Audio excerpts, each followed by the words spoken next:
গেনুরে পাঠায় দেব,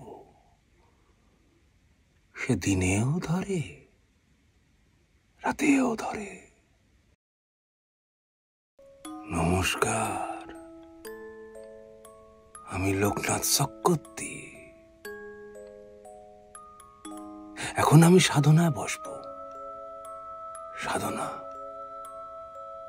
যার শেষ হবে এই শনিবার রাত্রি 9টায় কপ্পমীরের থেকে। আপনারা আসবেন কিন্তু, নইলে গেনুরে পাঠায় দেব,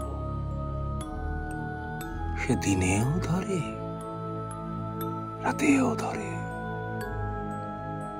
সারে না কাউরে।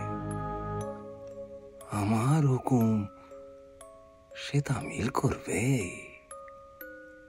কপ্পমীরের ঠিক আগামী শনিবার রাত 9টায় সাধনার শেষ।